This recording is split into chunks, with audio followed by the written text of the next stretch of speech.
President Trump पर Buttler Pennsylvania में गोली चली। वो पिट्सबर्ग में ही है जहाँ मैं रहता हूँ। वहाँ से अभी निकल गए तो 10 मिनट में पहुँच जाएंगे। अगर कुछ प्रॉब्लम आता था तो पिट्सबर्ग का ट्रॉमा सेंटर, मेडिकल केयर विश्व में शायद सबसे अच्छा है, तो हम लोग संभल लेते। लेकिन भगवान की दया से ऐसी नौबत नहीं आई। प्रेसिडेंट ट्रंप निकल भी चुके यहाँ से। बेडमिंस्टर न्यू जर्सी जहाँ पहुँचे, अपने प्लेन से खुद चल के नीचे उतरे। अभी 10-15 मिनट सब प्रार्थना वार्थना चलेगी, उसके बाद राजनीति चालू होगी।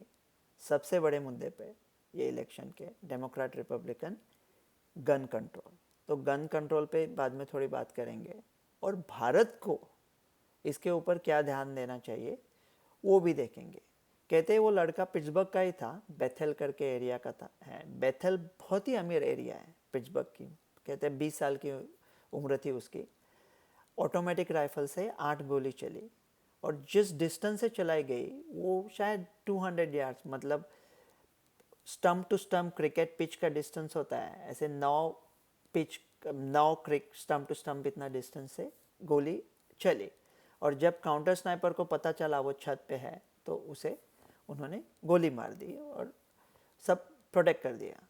तो अभी देखेंगे कि वो उसका पार्टी कौन सा था, तो उसने डोनेशन किसको दिया था, ट्विटर अकाउंट पे क्या लिखा था, फेसबुक के क्या लिखा था, उसको किसने उकसाया था क्या।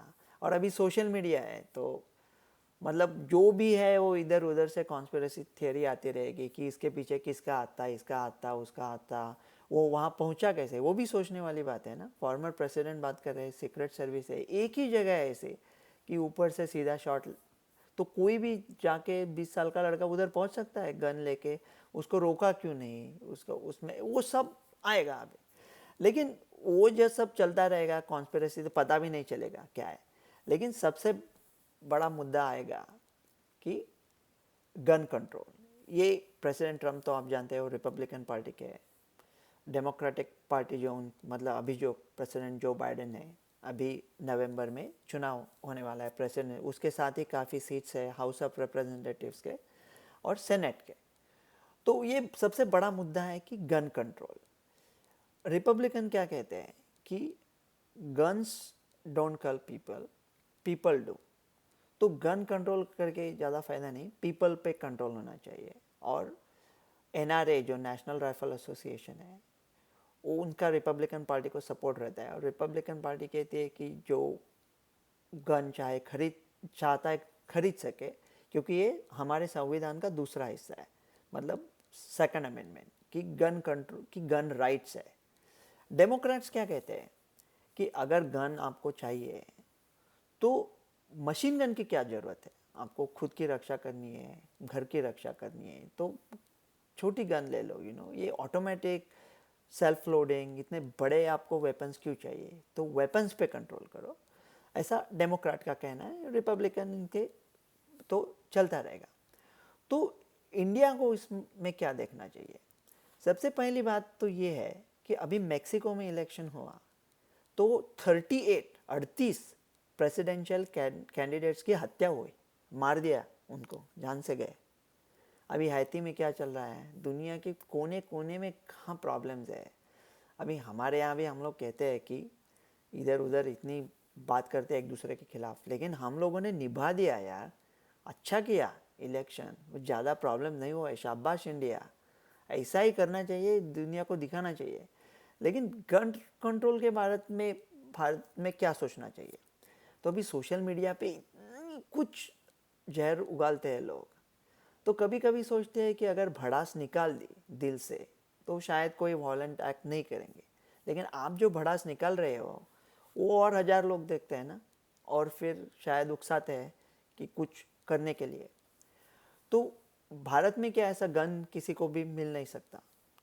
तो अमेरिका में एक कहना है कि if guns are outlawed, only outlaws will have guns, मतलब सिर्फ गुनहगारों के पास बंदूकें होगी। अभी भारत में हम लोग छोटे थे तो कुछ मूवीज़ में वगैरह होता था ना, ये मन्या दादा, बंडू दादा, दगड़ू दादा, ये दादा, वो दादा, कालिया आया, गब्बर आया, ऐसा छोटा छोटा एरिया में रोप जमाता था। अमेरिका में ऐसा कुछ होने की संभावना ही नहीं है। क्यों? क्योंकि वो अमेरिका में कहते हैं God made man Sam Colt made them equal. Sam Colt एक गन बनाने वाले का नाम है। तो किसी भी छोटा सा आदमी कहीं से भी गन निकाल देगा। ये मैं अच्छी बात है इसलिए नहीं कह रहा हूँ, सिर्फ कह रहा हूँ कि ये बात है। तो अमेरिका में एकदम एक्सट्रीम पे गया है, बहुत ही गन्स है अमेरिका में। विश्व के शायद 33% गन्स अमेरिका में है, तो बहुत ही गन्स है। तो थोड़ा कुछ तो ऐसा कंट्रोल करे तो क्या करे, तो लोगों के हक भी ना छीने, कंट्रोल भी करे। अमेरिका कर सकता है। जैसा आपका आईफोन है, वो आपका चेहरा देखे बगैर या आपका फिंगरप्रिंट देखे बगैर खुलता नहीं है, वैसे ऐसे गन्स अमेरिका बना सकता है कि जो सिर्फ आप ही चला सके। तो it is locked to you, आपकी ही फिंगरप्रिंट उसे चला सकती है। ऐसा कुछ स्मार्ट कंट्रोल हो सकता है। लेकिन इंडिया में कभी कभी क्या होता है ना, थोड़ा हमको भी सोचना पड़ेगा, और कड़वी बात है। देखो अभी एक दूसरा वीडियो आया है, आप अभी देखोगे, प्रेसिडेंट ट्रम्प के पीछे काउंटर स्नाइपर ऊपर खड़ा है, उनको सामने छत पे दिखता है कि कुछ हो रहा है। 2 सेकंड में क्लीन शॉट, एक ही शॉट में उसे उड़ा दिया। तो अभी अपने यहाँ जो सिक्योरिटी होता है ना, मतलब मुझे उसके बारे में ज़्यादा पता नहीं कि कोई बड़ा पॉलिटिशियन चल रहा है, उसके आगे पीछे लोग घूमते रहते हैं, लेकिन उनको क्या ट्रेनिंग है पता नहीं, क्योंकि अपने को ज़्यादा एक्सपीरियंस नहीं है ना।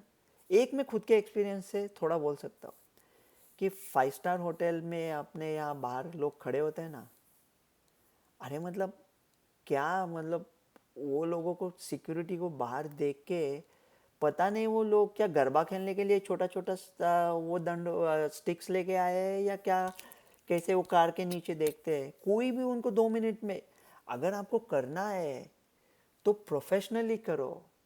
अभी खुदा की मेहरबानी से ऐसा कुछ भारत में बड़ा संकट आया नहीं, लेकिन आ सकता है। कितने बड़े टारगेट्स है, रेलवे स्टेशन है, होटल्स है। वैसा ताज होटल में क्या हुआ था, भगवान न करे ऐसा कुछ पिट्सबर्ग में होता था, तो हमारी सिटीजनरी आर्म होती है, तो 2 मिनट में टपका देते थे वो लोगों को। मैं ऐसा नहीं कह रहा हूँ कि भारत में गन आने चाहिए, मैं सिर्फ ऐसा कह रहा हूँ कि भारत में जो जो है अभी चालू रखो, लेकिन भारत के ये जो कुछ एरिया का जो प्रोटेक्शन है वो थोड़ा प्रोफेशनली हो।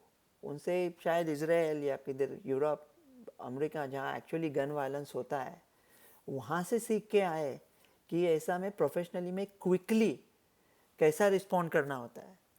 लेकिन अभी तो होगा वो गन कंट्रोल पे बड़ी बात होगी, और देखते हैं क्या होगा इलेक्शन में। लेकिन सोशल मीडिया में अभी क्या आएगा कुछ बोल नहीं सकते, भरोसा नहीं कर सकते, ज़्यादा इन्फॉर्मेशन आएगी। यकीन लाए जो क्या लाए, जो शक लाए तो क्या लाए, कि बातों से तेरी सच झूठ का इम्कान नहीं होता। डॉक्टर रवि गोडसे।